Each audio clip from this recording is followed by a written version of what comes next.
मध्य प्रदेश में साल 2019 से ओबीसी आरक्षण 14% से बढ़ाकर 27% करने के बाद से ही कानूनी विवाद जारी है और माना जा रहा है कि सुप्रीम कोर्ट की सख्ती के बाद मामले में अंतिम फैसले की घड़ी आने वाली है।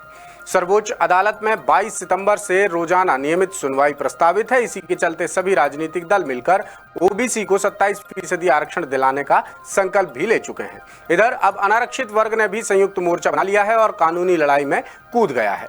परशुराम सेवा संगठन और करणी सेना ने हाल ही में प्रेस कॉन्फ्रेंस कर 27% ओबीसी आरक्षण का विरोध किया है और 11 सितंबर को ओबीसी एसटी एससी संयुक्त मोर्चा भी प्रेस कॉन्फ्रेंस करने वाली है। अब हर समाज अपनी अपनी जगह सही हो सकता है, लेकिन न्यायपालिका में लगी याचिकाएं और उनकी सुनवाई में आए फैसले, आदेश और कोर्ट की टिप्पणियां भी कुछ कहानी बयां कर रही हैं।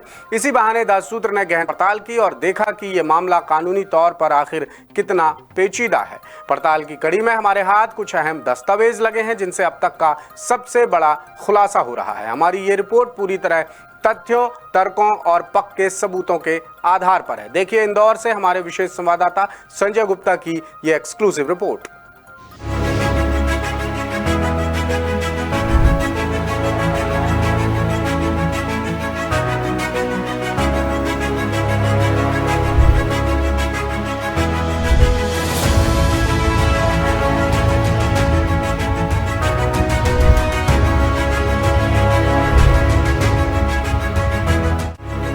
इन कानूनी दस्तावेजों पर जरा गंभीरता से नजर दौड़ाइए।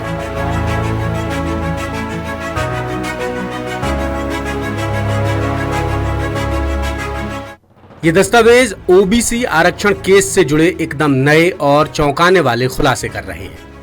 मामले में अब तक ये बात आ रही थी कि मध्य प्रदेश सरकार की ओर से पारित 27% ओबीसी आरक्षण कानून को किसी तरह से चैलेंज नहीं किया गया है और जब मामले में चैलेंज ही नहीं है तो फिर कानून अब तक लागू क्यों नहीं किया गया।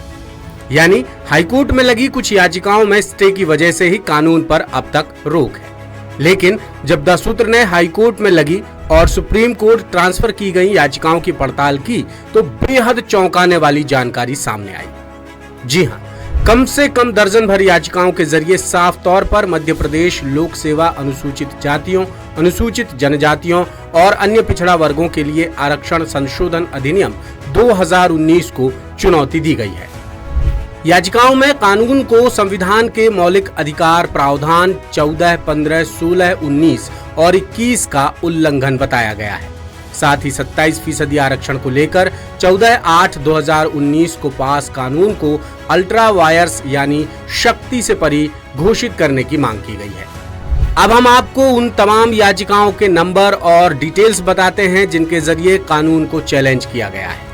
याचिका क्रमांक 2927/2022, 5901/2019, 24919/2021, 3750/2022, 3833/2022, 6346/2022, 23252/2021, 24645/2021, 2928/2022, 3937/2020, 4203/2020, 5110/2020, 6202/2020, 7009/2020, 8378/2020, 8923/2020 और अन्य याचिकाओं के जरिए कानून को चैलेंज किया गया है।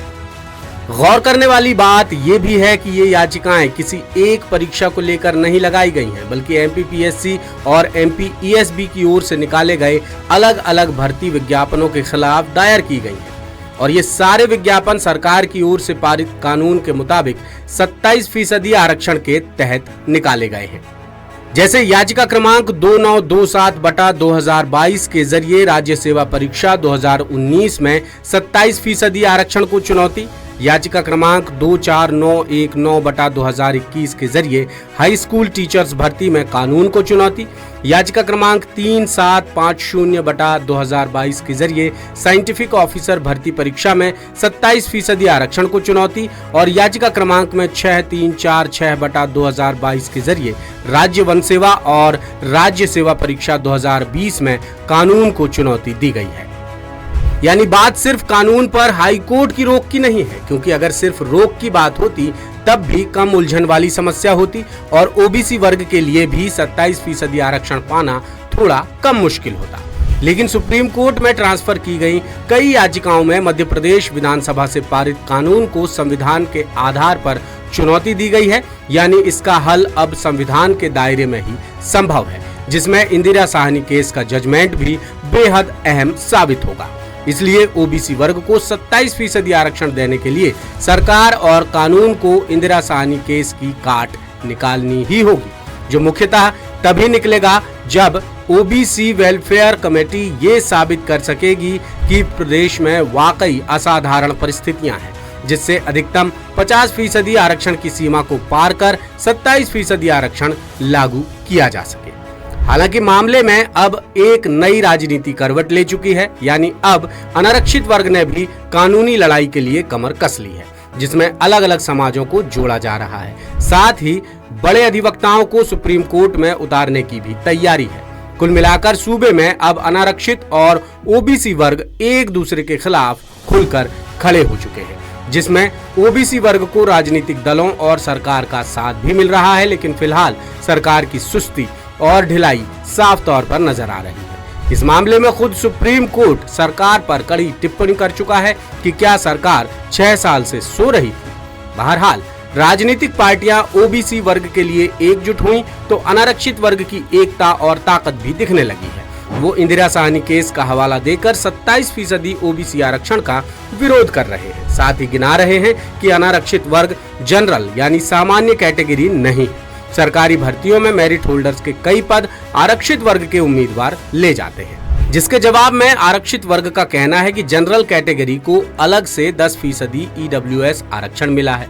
साथ ही ईडब्ल्यूएस आरक्षण से इंदिरा साहनी केस की अधिकतम 50% आरक्षण की सीमा पहले ही टूट चुकी है। वहीं सुप्रीम कोर्ट ने छत्तीसगढ़ में भी अंतरिम राहत देकर ये सीमा तोड़ दी है। हालांकि कोर्ट में छत्तीसगढ़ वाली दलील नहीं चल सकी। पहले मध्य प्रदेश सरकार और ओबीसी वेलफेयर कमेटी ने इसी आधार पर कोर्ट से फौरी राहत मांगी थी, लेकिन कोर्ट ने अंतरिम राहत देने से साफ इनकार कर दिया। दूसरी तरफ ओबीसी वर्ग सुप्रीम कोर्ट से आबादी के आधार पर अपना हक मांग रहा है। ओबीसी वर्ग का कहना है कि मध्य प्रदेश में ओबीसी वर्ग की आबादी करीब 51% है, लेकिन सरकारी नौकरियों में प्रतिनिधित्व मात्र 13.66% है। लिहाजा